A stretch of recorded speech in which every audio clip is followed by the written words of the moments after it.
নমস্কার, অল বাংলা টেক্সের একটা নতুন ভিডিও আপনাদের সকলকে স্বাগত। তো বন্ধুরা, আজকে দেখাবো কিভাবে আপনি আপনার ফোন থেকে ফোনপের মাধ্যমে আপনার বাইক বা চার চাকার ইন্স্যুরেন্স রিনিউয়াল করবেন। তো বন্ধুরা, রিনিউয়াল কীভাবে করতে হয় ফোনপের মাধ্যমে সেটা আজকে দেখাবো। তাই স্টেপ বাই স্টেপ এই ভিডিওর মাধ্যমে দেখানোর চেষ্টা করব। তো ভিডিওটা স্কিপ না করে লাস্ট পর্যন্ত কন্টিনিউ করবেন। তো বন্ধুরা, প্রথমে আপনি আপনার ফোনের ফোনপেতে যাবেন, ওখানে ফোনপেটায় ক্লিক করবেন বা ওপেন করবেন। তো আমি ওপেন করেছি। ওপেন করার পরে আবার স্ক্রল ডাউন করে দেখুন নিচের দিকে, এই দেখুন ইন্স্যুরেন্স আছে। ইন্স্যুরেন্সের পরে দেখুন বাইক আর কার আছে। তো আমি যেহেতু বাইকের ইন্স্যুরেন্সটা করব, সেহেতু আমি বাইকে ক্লিক করব। আপনারা যদি কারে ইন্স্যুরেন্স করেন তা কারে ক্লিক করবেন। তারপরে নিচে দেখুন ইনসিওর অ্যানাদার বাইক। তাই এটা ক্লিক করে এবার এখানে দেখুন নাম্বারটা এন্টার করতে বলছে। নাম্বার এন্টার করে নিচে সাবমিটে ক্লিক করতে হবে। তো এখানে আমি বাইকের নম্বরটা এন্টার করে সাবমিটে ক্লিক করব। সাবমিটে ক্লিক করলে এবার দেখুন বিভিন্ন কোম্পানির তাদের এখানে কোম্পানিগুলোর নাম আছে, আর পাশে দেখুন তাদের প্ল্যানগুলো আছে। তাই প্ল্যান কত টাকা প্ল্যান আপনি এখান থেকে চুজ করে নেবেন। এখানে দেখুন পার্সোনাল অ্যাক্সিডেন্ট কভারও আছে। এটা অন করলে তারা একটা বিভিন্ন কোম্পানি অ্যামাউন্ট দেখাচ্ছে। তা এখান থেকে আপনি সেটা বাই করতে পারেন। আর উপরে দেখুন, তো আমি যেহেতু পার্সোনাল অ্যাক্সিডেন্ট কভার করবো না, সেটা অফ করে দিলাম। আর উপরে দেখুন এটা 1 ইয়ার 2 ইয়ার 3 ইয়ার আছে। এবার আপনি সেই হিসাবে নেবেন। আর কম্প্রিহেনসিভে দেখুন থার্ড পার্টি আছে।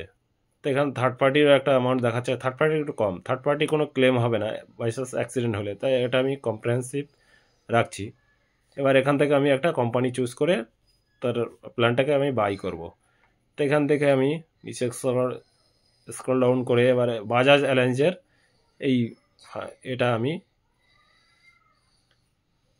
এই ইন্স্যুরেন্সটা আমি বাই নাও করলাম।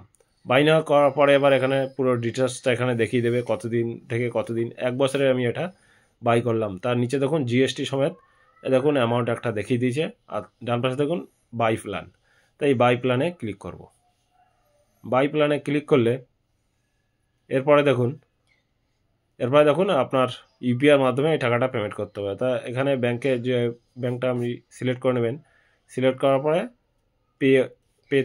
পেতে ক্লিক করবেন। তো আমার এখানে পেতে ক্লিক করলে ইউপিআই পাসওয়ার্ড দিয়ে ওটা পেমেন্ট করে দেবেন। তো আমি এখানে পেমেন্ট করে দিলাম। পেমেন্ট করার পরে এবার দেখুন ওনার ডিটেলসটা দেখাচ্ছে। এবার এখানে ওনারের প্রথম PAN card, date of birth, আর ওনার নেম আর জিমেল দিয়ে সাবমিট করবেন। তা আমি এগুলো কমপ্লিট করে সাবমিটে ক্লিক করব। তো ওনারের প্রথম আমি প্যান নাম্বারটা এখানে এন্টার করব। এই প্যান নাম্বারটা এন্টার করেছি। এরপর ডেট অফ বার্থ আর ওনার নেম এটা সব অটোমেটিক চলে এসছে। আর নিচে জিমেলটা দিয়ে দেবেন। জিমেলটার পরে সাবমিটে ক্লিক করবেন। তো আমি এটা সাবমিটে ক্লিক করব। একটু ওয়েট করবেন, আমার এখানে ইন্টারনেট একটু প্রবলেম হচ্ছে। এবার উপরে দেখুন কেআইসি পেন্ডিং। তো এখানে কমপ্লিট কেআইসি নিচে ক্লিক করবেন। এখানে দেখুন আধার কার্ড, ড্রাইভিং লাইসেন্স, পাসপোর্ট আর ভোটার আইডি, যে কোনো একটা ডকুমেন্টস দিয়ে আপনি কেআইসিটা কমপ্লিট করবেন। তো এখানে আমি আধার কার্ডটা সিলেক্ট করে নেবেন। প্রথম দেখুন আপলোড ফ্রন্ট আর আপলোড ব্যাক। তা প্রথমে আধার কার্ডের ফ্রন্টটা এখানে ফটো তুলে আপলোড করবেন। তারপরে দেখুন ব্যাক দেওয়া আছে এটার। তা ব্যাকটা মানে আধার কার্ডের পিছন সাইডটা ফটো তুলে কমপ্লিট করে নিচে এখানে দেখুন পুরো ডিটেলস চলে এসছে আপনার আধার কার্ডের। তারপর নেক্সটে ক্লিক করবেন। তারপরে দেখুন সাবমিট কেওয়াইসি ফর্ম ভেরিফিকেশান, নিচে সাবমিট নাও এটাই ক্লিক করে দেবেন। তো সাবমিট নাও এটাই ক্লিক করে দেবো। ক্লিক করে দিলে একটু ওয়েট করতে হবে কেওয়াইসি পেন্ডিংটা অ্যাপ্রুভাল হতে। এবার এখানে দেখুন একটু ওয়েট করবেন। ওয়েট করলে এবার দেখুন আমি কিছু সময় ওয়েট করার পরে এবার আমি জিমেলে গিয়ে চেক করব। জিমেলে গিয়ে চেক করে দেখব যে ওটা আমার জিমেলে একটা পিডিএফ, যে জিমেলটা আপনি ওখানে দিয়েছেন সেই জিমেলে কিন্তু ইন্স্যুরেন্সের পিডিএফটা ওই জিমেলেই চলে আসবে। তো ওখান থেকে আপনি ডাউনলোড করে নেবেন। তা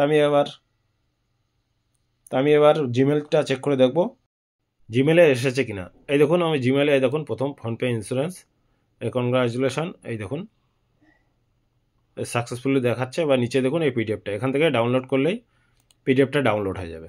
এখান থেকে আমি এই চিহ্ন আছে এখানে ক্লিক করে এটা আমি পিডিএফটা ডাউনলোড করে নেব। তো ডাউনলোড করে নিলে এবার দেখুন এই ডাউনলোড হয়ে গেছে। এবার দেখুন এই পিডিএফটা এবার এখান থেকে ওপেন করব। ওপেন করলে এই দেখুন এই পিডিএফটা ওপেন হয়ে গেছে। এখান থেকে আপনি এটা প্রিন্ট আউট রেখে দিতে পারেন। তাই আমি এখান থেকে এক কপি করে প্রিন্ট আউট রেখে দেবো। বন্ধুরা, দেখলেন কীভাবে ফোনপের মাধ্যমে আপনি আপনার বাইক বা কারের ইন্স্যুরেন্স কীভাবে রিনিউয়াল করতে হয়। তো বন্ধুরা, এটাই ছিল বলার। ভিডিওটা ভালো লাগলে প্লিজ লাইক আর শেয়ার করবেন। আর চ্যানেলে নতুন কোনো বন্ধু হয়ে থাকলে প্লিজ চ্যানেলটি সাবস্ক্রাইব করে পাশে থাকবেন। আর ফেসবুক থেকে দেখলে পেজটিকে ফলো করে রাখবেন। তো বন্ধুরা, দেখা হচ্ছে পরবর্তী কোনো ভিডিওয়। ততক্ষণ সুস্থ সাবধানে থাকবেন। ধন্যবাদ।